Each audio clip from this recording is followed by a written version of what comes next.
Hi, this is the bad boy, Joey Janela, and you're listening to the Going in Raw podcast, because Joey Janela always goes in.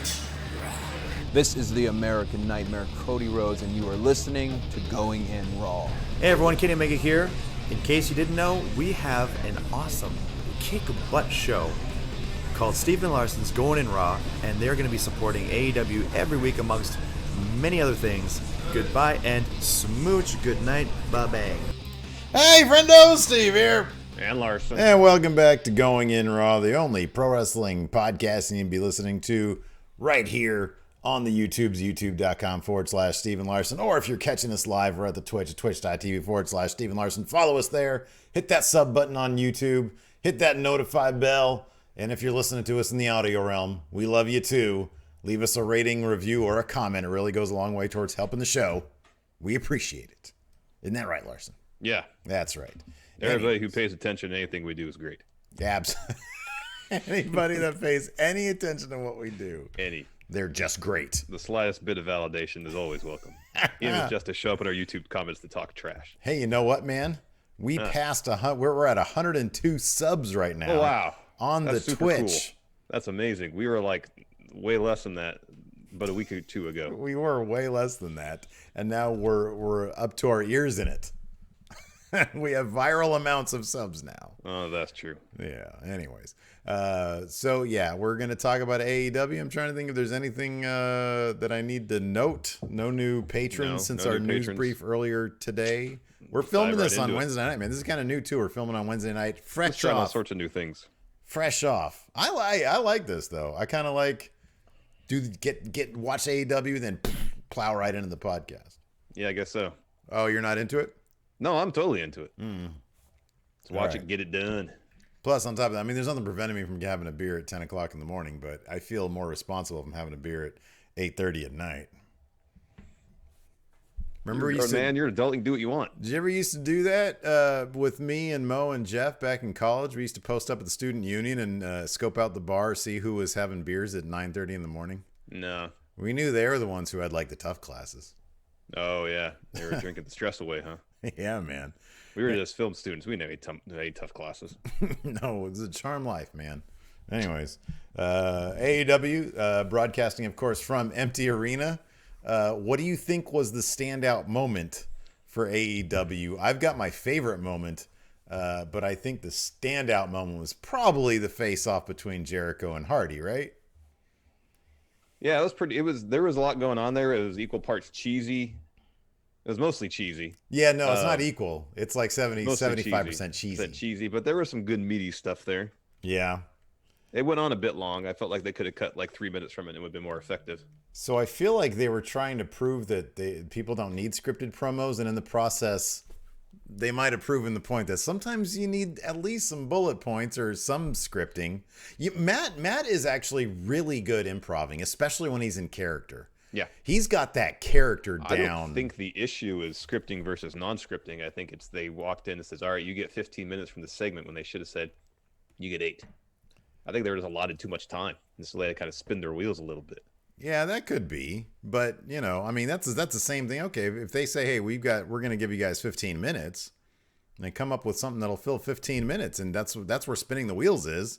They should have done more teleportation. I called that. I totally called teleportation, man. In our Ferndo Club TV today, looking the show, and I said Matt was going to teleport. Yeah, that was the worst. My dad used to do that same trick when he went back when he had like the VHS recorder. Yeah, well, that's what they used to do in those old Beatles videos. Yeah, sure. That's all they did. The same thing. Yeah. Yeah, and Jericho's hair is slightly different in each cut for the. Yeah, that was so stupid. So they seem to be they seem to be down more people this time. I mean, there seem to be more limitations in that. So there's no one ringside. Yeah, they were backstage betting and fighting and arguing, and also it felt like the scrum at the end should have been more people. Yeah, there was just 6 of them. There was I think that there was 5. I wonder if we can. I mean, maybe this will come out, maybe it won't. I think there's probably some additional limitations that the city of Jacksonville perhaps has. Oh, that seems obvious. Maybe they're saying, hey, we'll let you do it from Daily Place. That can be your hole up. That can be your headquarters for now. But we can't have people ringside being all in each other's business, or you can only have a certain amount of people. Because, obviously, first off, JR, Excalibur, and Taz, they weren't there. It was only Tony and then Cody. I thought Cody was great on commentary. Yeah, by the way. Cody. I love the Bill Watts reference. That popped me. Oh, I loved it. He was making all sorts of references here and there. Kenny, I thought, was really good on commentary. I really like Kenny on commentary. They just needed to boost his mic a little bit. So I'm in my head. So of course, during the Dark Order stuff, there was just a creeper that came out, or maybe two, with Brodie Lee. And at the end, the brawl, if you will, was the 5 participants, and then you have Brandy, you had the trainer, you had the ref.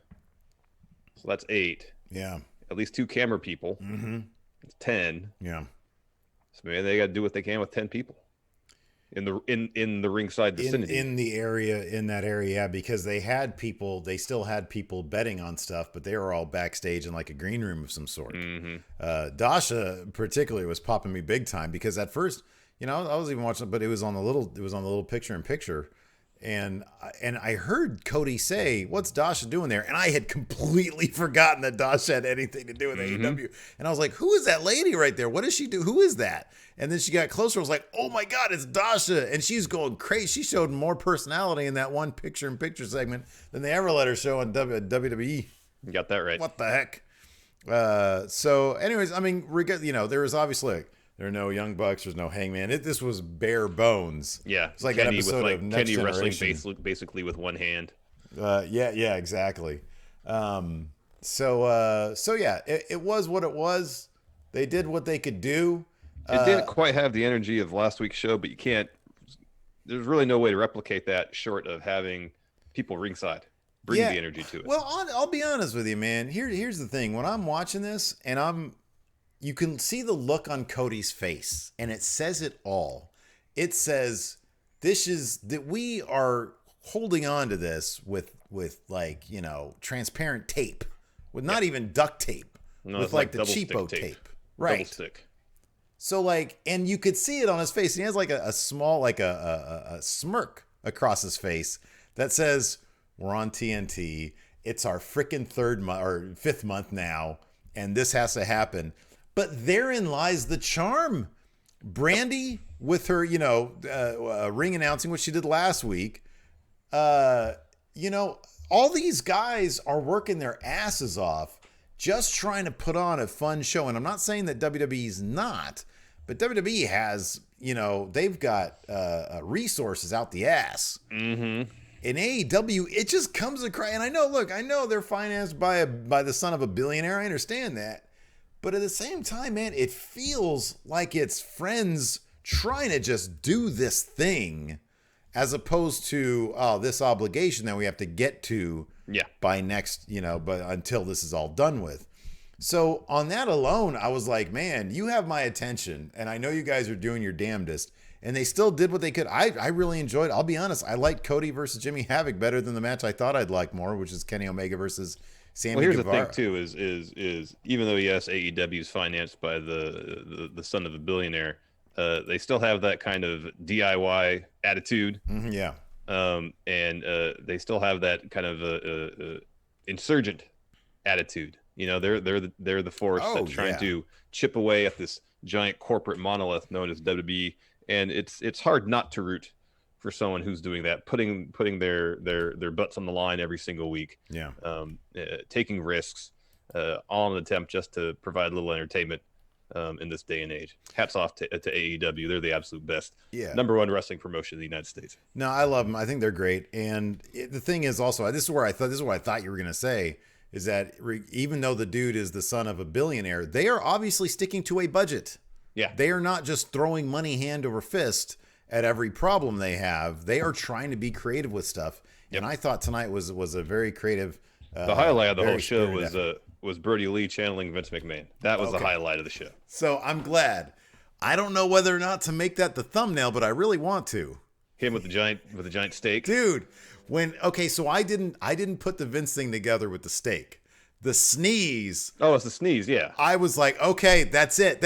So, dude, I had not ever heard a story, but this has to be a thing. Yeah.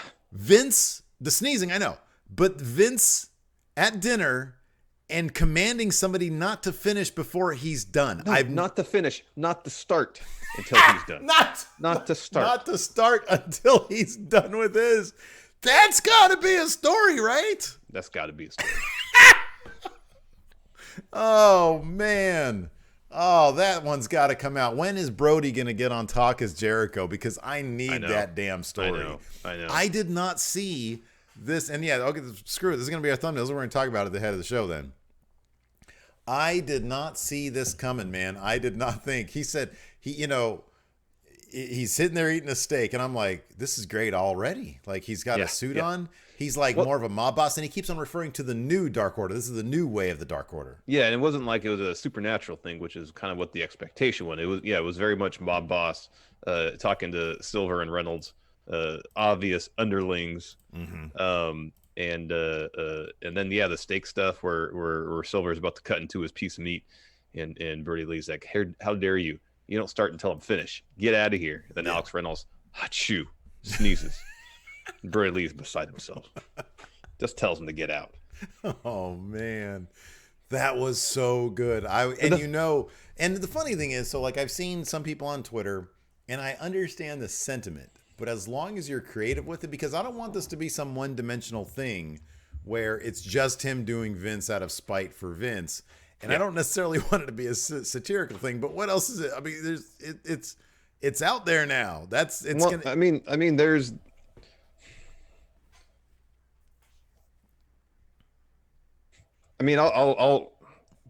thought just occurred to me, and it doesn't make a lick of sense, but I'm gonna try to put it together. Okay, good. The new Dark Order, the NDO, NWO, NWO, NDO. NWO.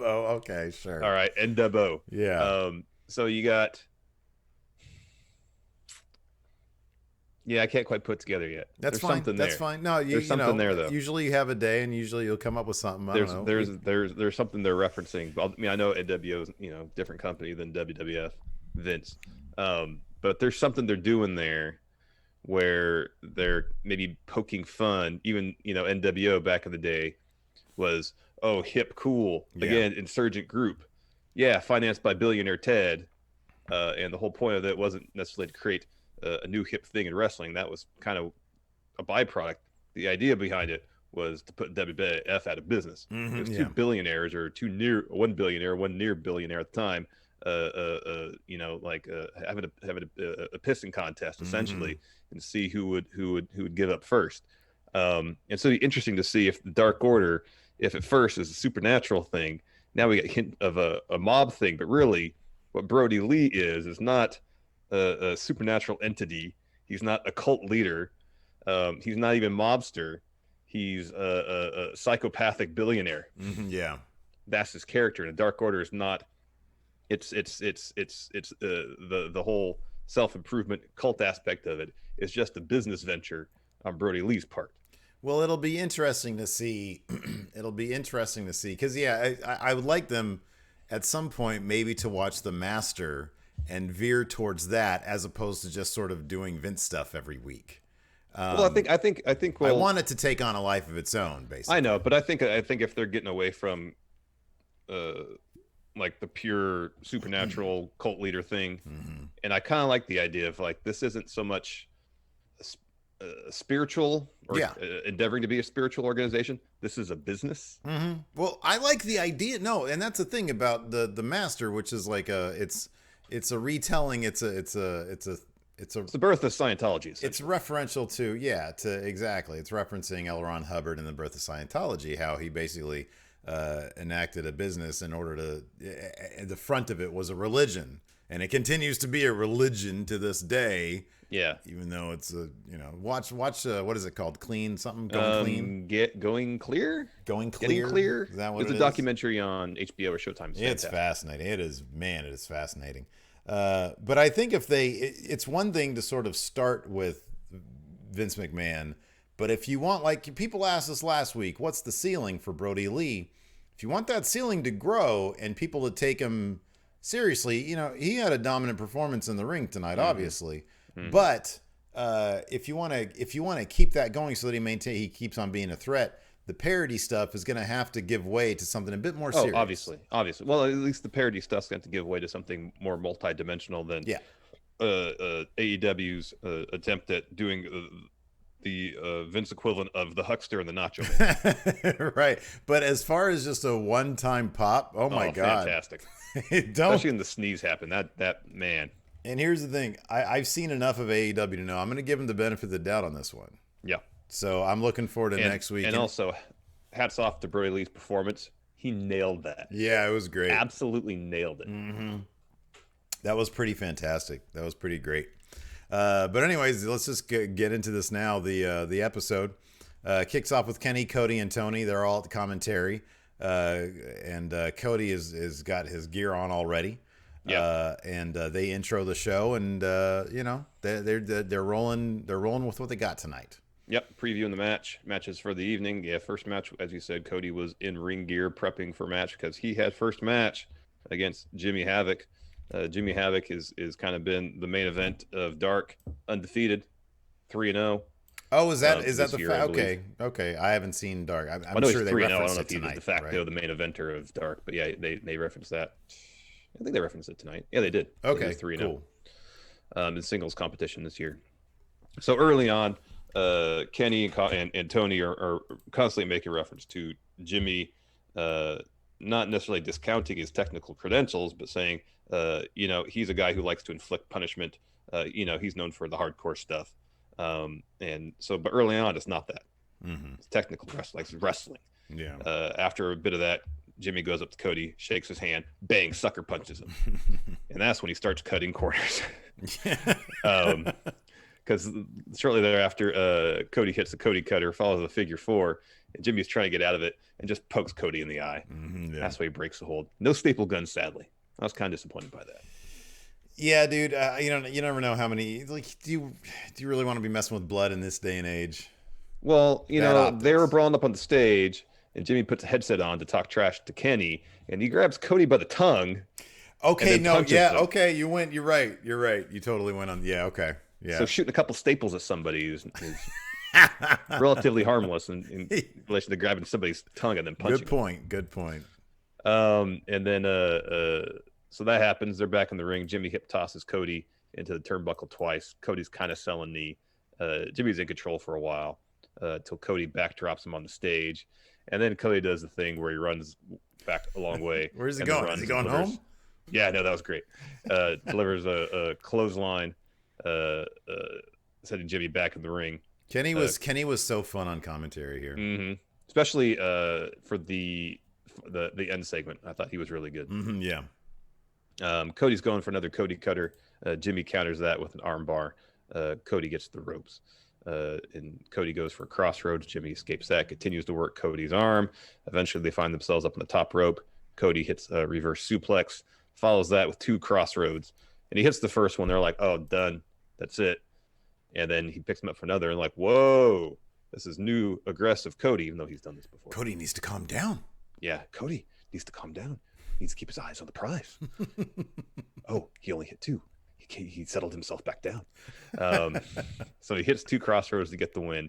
And then we get a Jake Roberts promo on the Tron. He's talking about birth of AEW and why they didn't call him one of the greatest minds in professional wrestling history. I'm one of the greatest minds in the professional wrestling. They didn't call me Caesar. And then he says, we want to meet with you, Cody. Sign something, set up something. And let's do it. I really feel like this was really cool. I really like this, and so it showed up on their Tron, but then the TV feed cut to the actual video, and it was really well. It was very, very simple but very effective. It was just like a camera in front of him and a camera. Like he was sitting in front of a fire or something like that. Yeah, and there was a fire there, exactly. Some red light. It was it was pretty well done. It's Jake, he's got the gravitas to hold anybody's attention. The cinematic stuff works so much better for him. Like his initial promo obviously was really good. Was really great. I think that The follow-up interview the following week was kind of bogus, but the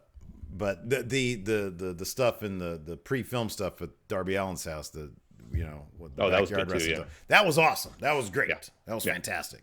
The interview I thought was kind of bunk, but this was really good. I think if you stick to what Jake is, I think if they're learning sort of, okay, what things are more effective with Jake, the pre-film stuff obviously is great. The dude comes off like a freaking Hollywood character actor. And then, just straight up promos when he's on the mic work really well too. So we go to commercial, we come back. And Tony's asking Cody about Lance Archer, and he says, "Oh, I know of Lance Archer. I know his work. His body of work here, though, is non-existent. Mm-hmm. And what's Lance doing, thinking he can start at the top, Cody, without a body of work?" He says, "But we'll do it. But Lance will debut next week. So the idea is Lance has to work his way to a match with Cody." He said, well, it's funny because he kept on hemming and hawing. He said, he was like, yeah, you know what? Maybe he's got to start at the bottom like everybody else. Or I don't know. Maybe he will fight me. I don't know. Whatever. Maybe he'll fight me first. I don't know. In any event, listen, this was going to happen next week on Dynamite. How about this? He debuts, or the next Dynamite, whatever. It was good. I liked it. He was rattled. He was a little bit rattled, but he was defiant. I thought it was really, really good. He was defiant. He still had the front that he had his stuff together. Mm-hmm, yeah, exactly. We're going to continue on with more of this AEW review, but before that, here's a word from the sponsor of today's show, Hims. Larson. Yeah? I've got a question for you, and I want you to think long and hard about this, buddy. Why is it that there's a lot of men out there who are at a crossroads, but they don't always want to talk about it? Maybe they find themselves at two crossroads. Wow. Well, Steve, if you're one of the 40% of men who struggle with ED by the time they reach 40, maybe you're not feeling as elite as you once did. But why would guys turn or try odd solutions or do nothing at all when they could turn to medicine and science to treat their ED? Check out Hims, and you can discover the tiny pill deserving of a huge celebration. Trying odd solutions seems like it'd cause a lot of havoc in your life. But thanks to science, ED can be optional. Hims connects you with real licensed doctors and FDA-approved products to treat ED. We're talking prescription solutions backed by science. And hey, it's more affordable. Yeah, not everybody can be MJF and spend all the money they have.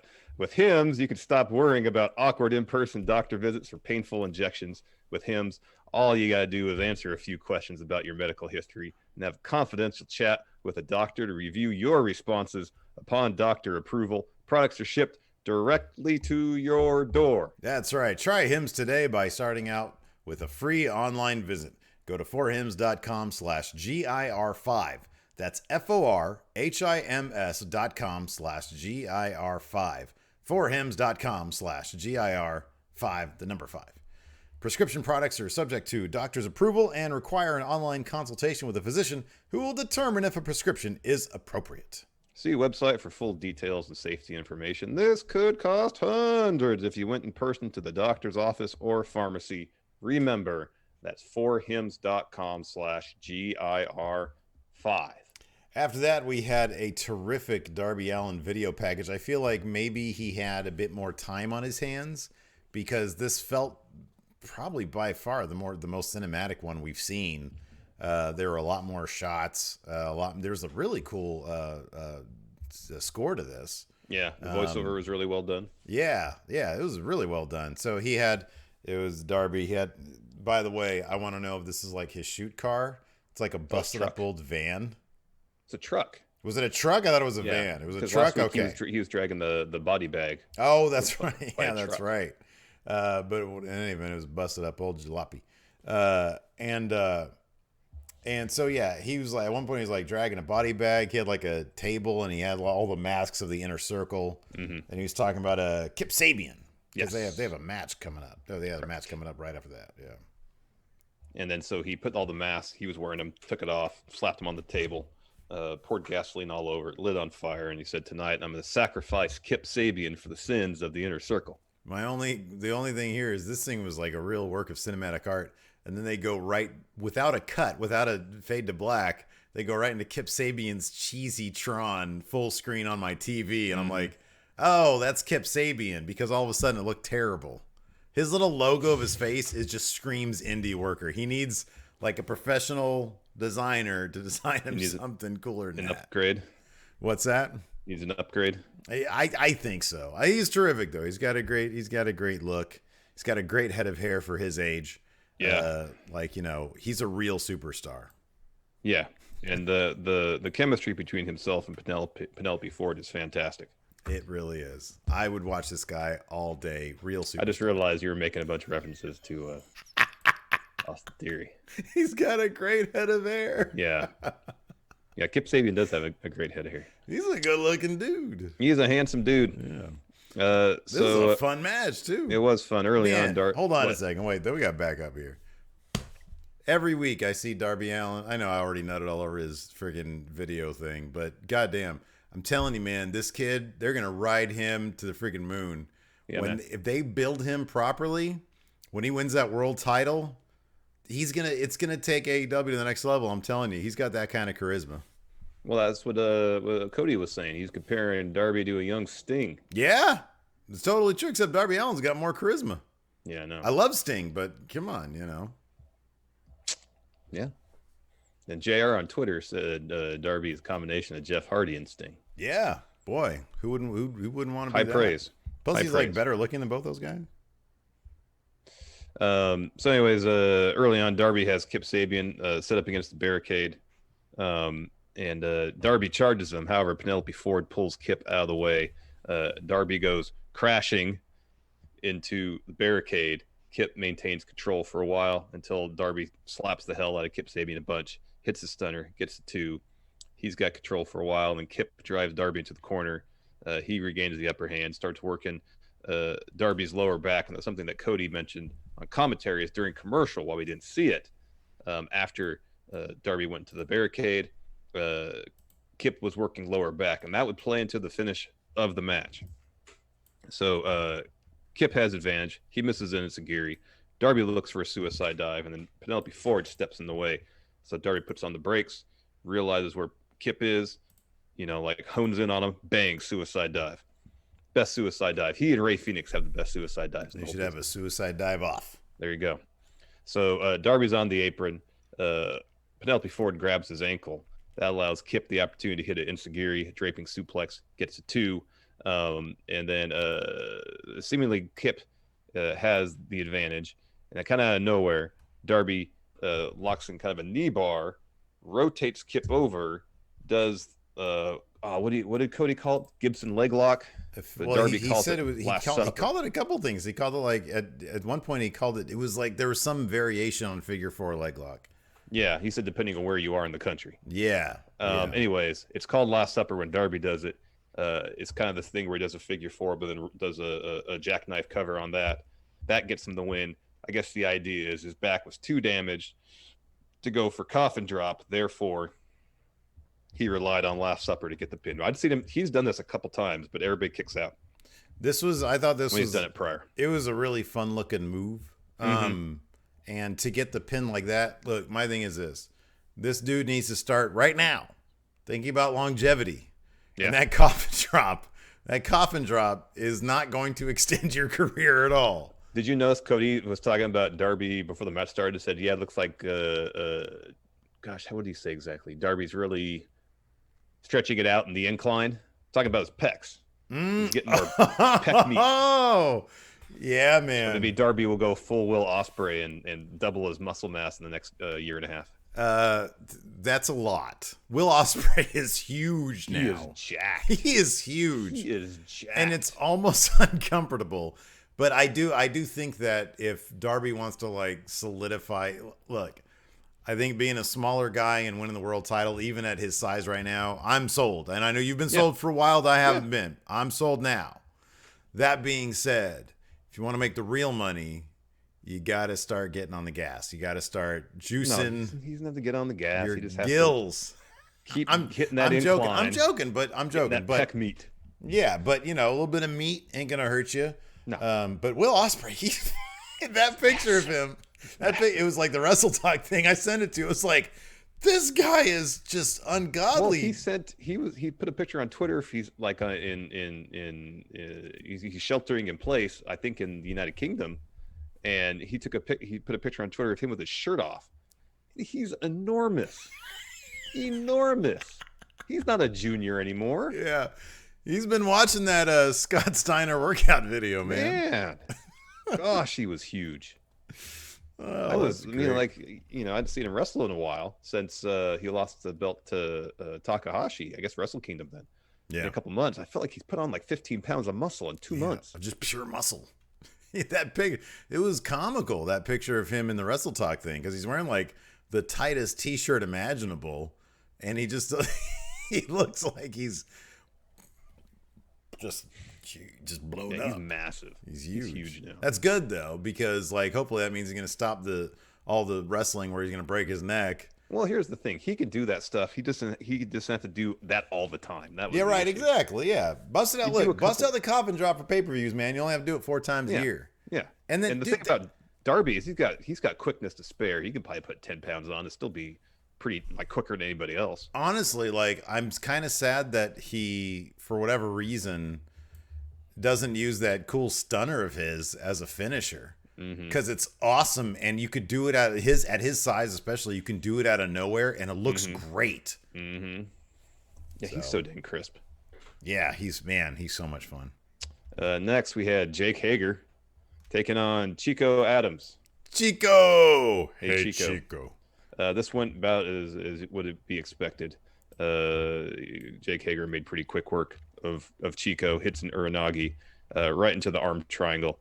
And Chico passes out. Chico was red in the face, man, when he was in that arm triangle. He was holding his breath, man. I think that was legit. He's really selling it. I think he was dying. John Moxley, surprise. I don't think he was advertised to be there, ran down the ring. They're brawling. Mox hits paradigm shift. This is actually pretty cool. Hits a paradigm shift. He gets up, and Hager more or less no-sells it. Yeah. Grabs him by the foot, right into the ankle lock.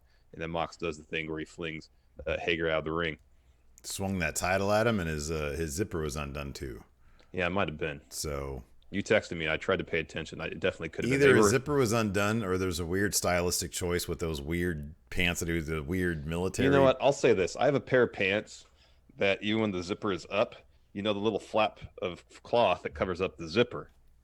There's like a weird wrinkle in it that I can't ever get out. So it's constantly like rolled back. This was much wider. Yeah, I know. I'm just saying. So it looks like if you're not paying attention, my zipper could be open. Those pants are goofy, though. His pants are goofy. Like a bunch of random-ass military patches all over him. Anyways, Hager leaves, and Mox is like, oh, yeah, run away. So we go backstage, and we get a Mox promo. He says he's cleared, medically cleared. He's out for blood. Says whenever he fights Hager with the title, with this title on the line, Hager is leaving on the stretcher, or Mox is going to die trying. Easy win for Moxley there. That's an easy dub. Pretty much. But that's good. I mean, they built up Hager pretty good, so that'll be a fun match.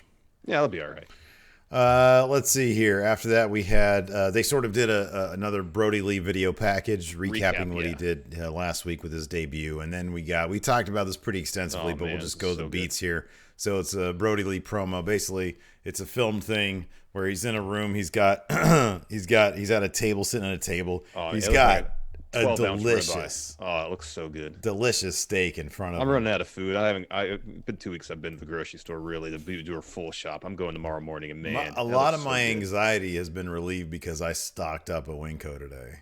Yeah, probably stocked up on the C virus too, but whatever. Did you ever wipe down your groceries? Yeah, I did kind of, but like they're already put away. Yeah. You got to do it like right out of your stuff, out of the bag. Dude. I'll put it this way: if it's down to me having to wipe down my groceries, I'm screwed. Because I mean, at that point, like it's everywhere. I'm probably just gonna get it. I'll be all right. My immune system's all right. Anyways, right. He's eating a steak, and he's got Silver and Reynolds. I think it's good enough. He's got you get sick like once or twice a year, maybe. What's that? You get sick like twice a year. Your immune system's fine. Yeah, no, I'm good. I'm good. I might look like a fat piece of shit, but on the inside, I think your cardio. You got strong lungs. I know that. You run. Your cardio's good. I run. I walk fast. Anyways, well, still, it's elevating your heart rate. You're getting quicker breath. That's good for your lungs, for your heart. Yeah, I do stuff. You're a ticker strong. Mm-hmm. Anyways, he's got Silver and Reynolds in there with him, and they've got some food in front of them too. And he's like eating his steak. He's like, oh yeah. He's like, we're doing things now. We're doing things a new way now. People are going to be afraid of the Dark Order. What we want, when we want. Yeah.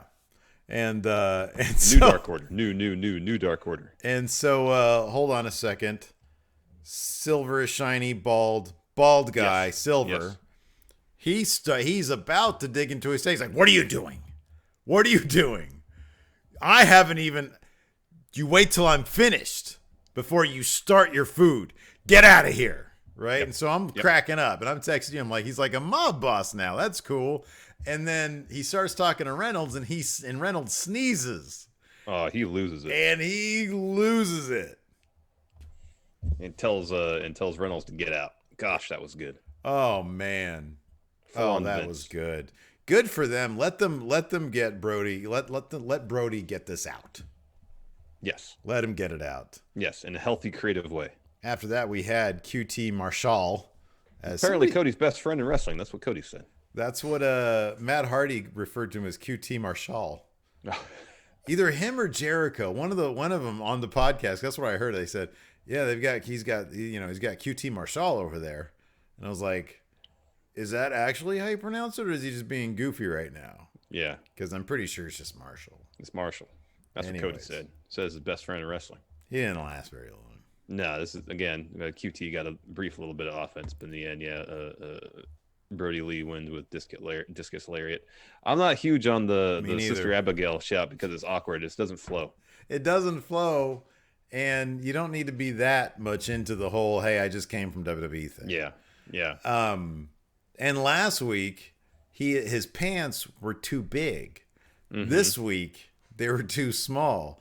Not only did you notice they were high waters? Yeah. They were high, and like his butt was really protruding. Yeah. So a middle ground. Like maybe last week they were 38s. Now this week they're 34s. Yeah, Let's maybe. get to 36, man. Maybe. Cody compared Brodie Lee to Kevin Nash during this match. Oh, I missed. But in a complimentary way. Yes. I failed to reference this earlier. I think it was during the Darby match, where he made a Bill Watts reference as far as he said he Bill Wattsed them in terms of suicide diving him, not where the mats were, where the concrete was. That's right. And that popped Tony. He appreciated the Bill Watts reference. Because Bill Watts was the guy who came to WCW, said, you got to remove the mats ringside. It's real. Concrete only. It's real. It makes it more real. No, you're just going to have people hurt. Yeah, that's what happens. But then it's a DQ if you get tossed over the top rope. So in theory, no one's supposed to be out there anyways. Yeah, but in reality, people are out there all the time. Yeah, no. And then he also referred to Penelope Ford as baby doll. Yeah, that's a reference. He's making all sorts of it. And then he was NWA. He was dropping some Star Trek references out there too. That was great. That was good. I'm sure you appreciated that bit where Tony said that Cisco is his favorite captain, and Cody's reaction was great. He was only a captain when he had his own ship. Oh man, I gotta find a way. I gotta appeal to Cody and be like, "Hey, listen, man, I've got a Star Trek podcast with my friend Tim, and then sometimes Jeff gets about between the audio version and the video version, it gets about 1,000 hits. Why don't you just come on? Just come on the show. We'll talk Star Trek for an hour. I'm sure he would love it. I'm sure he would have a good time doing it, but he's a very busy person. He is. At the end of the match, after Brodie Lee wins, the creeper that joined him ringside dropped a mask on QT. Yeah, so they're trying to recruit. Well, that's one thing that Brodie said while he's eating a steak is there's power in numbers. I think he wants to expand the scope. Well, he's going to try to sign every wrestler he possibly can. Yeah. So my thing is this: I wonder if they can sort of have their cake and eat it too. Is use the Dark Order as this great sort of grim analogy for the WWE, but at the same time, make it like a really cool one that fits within the storylines and comes off as like a legitimate threat. Yeah, I mean, You if they focus on Brodie Lee Exalted One and kind of follow the cult of personality idea of Vince, where some people are just anything and everything WWE does, they hail it as the absolute best. Yeah. Focus on that kind of stuff indirectly, maybe occasionally directly, and yeah, I think that could be pretty fun. Yeah, I think it can be. As long as it's more than just I'll be parody honest, videos. even if it's not, I'm here for Brodie Lee doing Vince McMahon story. I mean, his performance tonight was fantastic. It was so dang good. I gotta watch it again, man. I gotta watch it again. Next, we had a health update on Nick Jackson via the West Coast correspondent, Vanguard One. Yeah. So Vanguard One flies up to Nick Jackson. He's doing some burpees in his garage, and he notices Vanguard One is there, and he's trying to grab it. Yeah. This is and so it said he's around 62% recovered. Yeah. Yeah, this is I kind of, you have to appreciate they don't mind getting weird with this shit. Like, hey, this is the situation we're in. You ain't got no fans. We got no interviewer. We've got one actual commentator and then a couple of wrestlers. Mm-hmm. Like Billy Gunn's there and his kid. Mm-hmm. Sean Spears was milling about backstage. Yeah, there was a fight that broke out back there. Mm-hmm, yeah, that was some fun. That was pretty clever stuff. That was pretty fun. Then we had our main event match. It was Sammy Guevara versus Kenny Omega for the Mega Championship, Triple A's top title. It was around the waist of Kenny Omega, and he defended against. A hell of a good looking belt too. That belt looks fantastic. I swear to God, I thought it used to be smaller. It's huge. What? It's a huge belt. I know. It's a big title. Maybe it did. Yeah, I kind of feel like it was when Ray wasn't Phoenix it smaller? It was smaller, wasn't it? I thought it looked different. Yeah, me too. This is a fun match, though. I feel like the second half of this match was sort of picked up the pace quite a bit more than the first half. No, maybe not. There's a picture of John Morrison with it and looks the same. Really? Yeah. Who had it prior to Kenny? Ray Phoenix. Maybe they made it smaller for him. John Morrison with it and looks the same there. There's Dr. Wagner Jr. with it and looks the same there. Hold on. Well, yeah. Okay, no. With Ray, it looks huge too. Okay, never mind then. Yeah. I mean, I see one picture of Ray Phoenix with it, and it looks huge, and he's small, so that makes sense. Yep, same belt. Yeah. Okay. Mandela effect, man. Maybe I mean, dude, it's AAA. Maybe one of the things that we saw, they just swapped out for like a small title because somebody stole the other one or something, you know? Yeah, someone left it at home or in the hotel room or something. Some weird AAA thing. Yeah. Who knows? Anyway, this was a fun match. It got kind of a slow start. You could tell Kenny his hand wasn't quite 100%. He even said that on Twitter. He had like a brace on it. He has a broken pinky. Mm-hmm. Of course, you got any sort of bandaging or brace on one's hand, that's going to be a target for your opponent, and that's exactly what Sammy did, just going after Kenny's bad hand with ruthless aggression. And so Sammy, when he comes out, he has a couple of caricatures. One of Star Trek captain, says the captain. Another one of, I don't know, it looked kind of like Scott Hall maybe. It said, "My friend." Okay, so yeah, I didn't know if you knew who these were supposed to be. Because like they looked at the Star Trek one. Okay, so there was one that said Brandy. Yeah. And so I figured the other ones would be caricatures of like Nightmare Family people. Yeah. Or Elite people. Yeah. But I don't know who the Star Trek guy was. The Star Trek guy supposed to be Cody? Cody has blonde hair. Well, I mean, it was just pen and ink. So you mean it was the hair? The hair was colored in. It was colored black. Okay. Oh, all right. Yeah. And it didn't look like, I mean, look, sometimes caricatures don't look like the people that they're caricaturing. Yeah. That being said, this still looked nothing like Cody. So maybe, I don't know, I'll monitor chat here. Maybe somebody in chat knows who these people are supposed to be. Yeah. So at one point, like before there's a commercial break, they go to it, and like Sammy's out there and he takes the picture brains off and is like literally licking it, basically, kissing it and using tongue and stuff. And the cut to Brandy is a great shot where she's rolling her eyes at him. It's pretty good. Yeah. Later on, Sammy goes over by Brandy, starts kind of trying to flirt with her. She slaps him, and then Kenny like hits Sammy in his back, gets him back in the ring. It was hustling him to the ring steps a few times. Hits a frog splash, gets him a 2. There was a sequence where it looked like Kenny was reversing Sammy was doing into a tombstone, but then Sammy reversed that into an arm bar, working Kenny's bad arm. Kenny gets the ropes. Sammy attacks the arm some more, tries to moonsault it. The arm misses. Kenny chopped the living hell out of him. Oh my gosh, that was loud. That was really loud. That was so dang loud. That's the best thing as far as I'm concerned. These empty arena shows, chops at full volume. Yeah. Oh yeah, for sure. Yeah. Give me a Echoes Walter off match in everything. empty Yeah. arena. No, that's awesome. Give me a Walter match in empty arena, please. That'd be great. I don't think Kenny. yeah. Yeah, I don't know. Kenny goes for the "you can't escape" thing, and Sammy bites him in the hand. Falls with the pop-up kick to the back, gets the 2 again, keeps working the arm. Kenny goes on a bit of a comeback with some double axe handles, gets a 2, Katara Crusher, another 2. He goes for a Snapdragon. Sammy reverses that into a double stomp, then a standing shooting star. 2 count for Sammy. Then Sammy hits a springboard cutter. Kenny rolls out of the ring. Sammy drops him with a corkscrew tope, and then Sammy tries to do a springboard thing.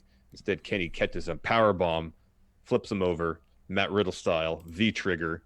Goes for a J Driller. Sammy escapes that, hits a Spanish fly, 2 count for him, goes for a shooting star press, misses that. Kenny hits a V trigger, goes for another. He does thing where he sets up with points at his opponent, and when he sticks his finger out, Sammy bites him. Yeah. Kenny shakes it off, V triggers him anyways. Sammy does like a feast your eyes. Kenny just responds with a knee. J Driller gets 2.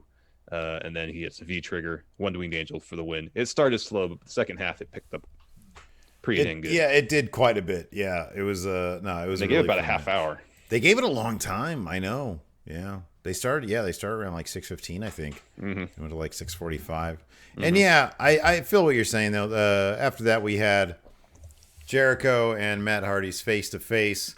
Jericho comes down, and one of the cameramen evidently is a huge Fozzy fan, and he was the person this time to be the crowd singing Judas. And Jericho takes his camera and puts it on him, and he's singing. It was a really cute moment. Jericho seems really tickled by that stuff. Yeah, he does. So anyways, Jericho gets in the ring, and he basically calls out Matt Hardy. He's got a lapel mic on. And so it was like a little bit low at first, and they eventually brought it up. I mean, there were a couple of technical glitches, but I'm like, that's got to be expected. They're probably even working with the skeleton crew in the production truck, Yeah. He says, Hardy, you pledge your allegiance to the elite. I'm going to give you a chance to join the inner circle. Calls him out. Instead, Vanguard 1 comes to the ring. And then this was Jericho funny. Cuts a promo on Vanguard 1. Yeah. Calls him a piece of shit. Yeah. Piece of trash. In the day, I still respect you, Vanguard 1. And he says, now I offer you a spot in the inner circle. All the power will lie in your propellers. Yeah. That's what got me. You'll have a bunch of Instagram GoPro drones flying around wanting to be with you. Yeah. Only the finest bubbly will fill your gas tank. Yeah. There's a lot of good lines. It was funny. Jericho deadpanned the whole thing. Yeah, totally. Vanguard 1 flies away. Deny. He says, Chris "Get back Jericho's over here, you son of a bitch." Yeah, it was pretty good. And then cue Matt Hardy's music. He's on the upper deck, and then teleports to the second deck and the lower deck, and then closer and closer and closer to the ring. He's got. I was thinking to power. myself, there were a million ways they could have done this so that it was a bit more cinematic, but they went with the one that was the cheesiest, and it's just you put the camera down, You lock it down. Yep. you lock it down, you put the guy in the foreground, but the problem is when you put somebody in the foreground, there's going to be little tweaks that you pay attention to because all they do is they just cut. Matt Hardy goes down to this level, he goes over here, he goes over here. So he was teleporting back and forth. Eventually he's in the ring, and Jericho's like, "How did you do that?" And he said, "Don't worry about that."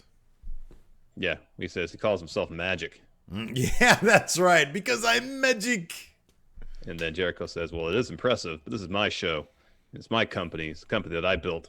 And he says, because of all that, Jericho's the one that you should align with. Matt says, "Well, I owed a debt to the Young Bucks, the Bucks of Youth, and that I had to repay. And also, I've seen Jericho's tyranny on AEW, and in Matt's estimation, AEW is all about freedom. So he's there not only to repay a debt to the Young Bucks, he's there to fight off the tyranny of Chris Jericho." And then Jericho says, "I can make you, Matt. I've made basically everybody in the inner circle, so many other people. I brought Mox to this company. I can make you too. pleads with him to join the Inner Circle. Matt responds, says, there's a new entity in my vessel. I may look the same on the outside, but I am not the Matt Hardy you knew. Damascus. And Damascus is essentially perfect at creating violence. Near perfect, I think he said. Yeah. And Jericho says, yeah, you might look a little different on the outside, but the inside, you're the same Matt Hardy. And Hardy goes, yeah, same with you. They brought up the idea of reinvention was prominently featured in this whole thing. Yeah, sure. Hardy says, same about you, Jericho. You look different, but inside you're still the same horse's ass. Mm-hmm. And Jericho went on a bit about how Matt Hardy's been living in everyone's shadow. Oh, Matt Hardy at one point said, he said, you're still a hole of ass. Oh, that's what it was. A hole of ass. Yeah, not a horse's ass. A hole of ass. That's good. That was good. Yeah, and Jericho says you've been living in your brother's shadow, the shadow of bad booking. And says, I'll give you one more chance. Join.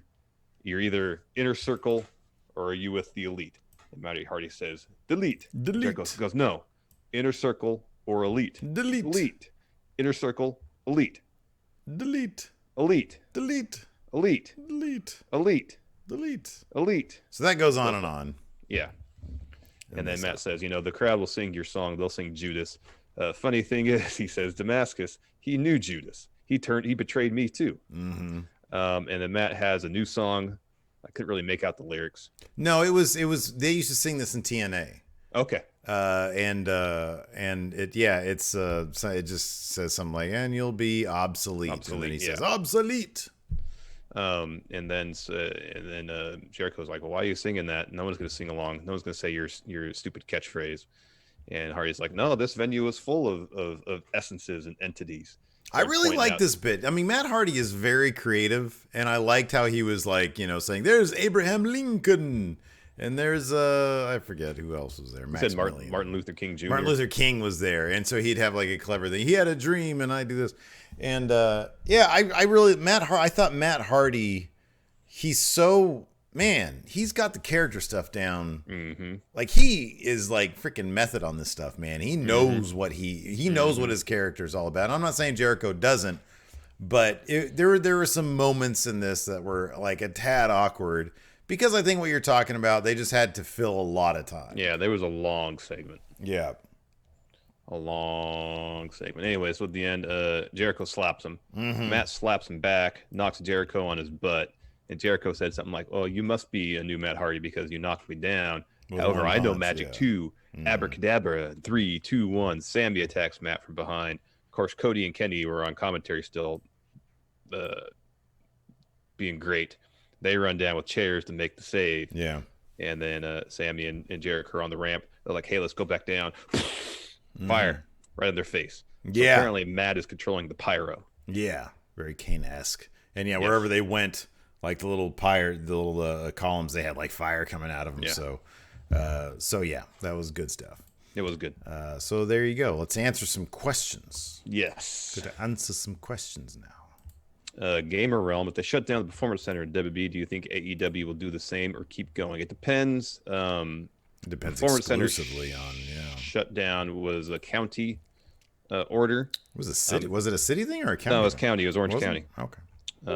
And then so if the whole state of Florida has a lockdown, then of course, AEW will have to find a venue outside the state of Florida if there's any states at that point who haven't instituted some sort of stay-at-home or shelter-in-place order.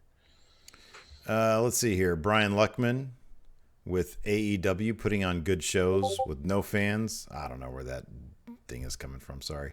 And WWE still looking like they're confused as to is this how AEW is going to get more casual fans and finally break that 1 million milestone with viewers?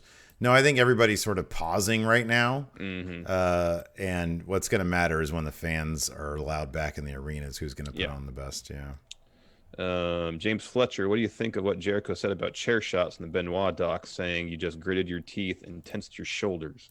I haven't got to that point yet. Wait, what's that? What? James Fletcher, what do you think of what Jericho said about chair shots? Okay, so yeah, he said, what he just said. It was, he's talking about how they took chair shots to the head. Like the documentary was, it was when they were obviously talking about CTE, and they showed, goddamn, some vicious chair shots. And Jericho was like, yeah, you you'd put your shoulders like this, you'd tense up, and you just, you'd grit your teeth and you just get through it. Mm-hmm. It was hard to think about that, because then they would show the chair shots, and it was sucks. Yeah. Sucks, man. Like they showed, and I wonder. So like I don't remember if we did a tape trade or if we just watched it back at some point, but the JBL Eddie Guerrero match. Mm-hmm. When he hits Guerrero with that, I haven't watched it back. I haven't watched it back in a while, but on Viceland, in the documentary, Vice was able to get like footage of the Benoit Memorial, which is not on the network. And there's one shot that I don't remember seeing when I watched back the JBL Eddie Guerrero match, and maybe it's in there, but I don't remember it being this graphic. The super bloody one? JBL, like when he actually hits Guerrero and he opens him up, and it like Guerrero he gets up and you just see like the most grotesque spurt of blood come out. My goodness. And that seems like something I would have remembered watching. And I don't. And I don't know if they nixed that shot from the network. Oh, maybe. Because that is a grotesque that's pretty nasty shot. It is bad. That's pretty bad. So I'll watch the rest of it tomorrow probably. Dog Authority figure. Do you think anyone in AEW should switch up their moveset at all?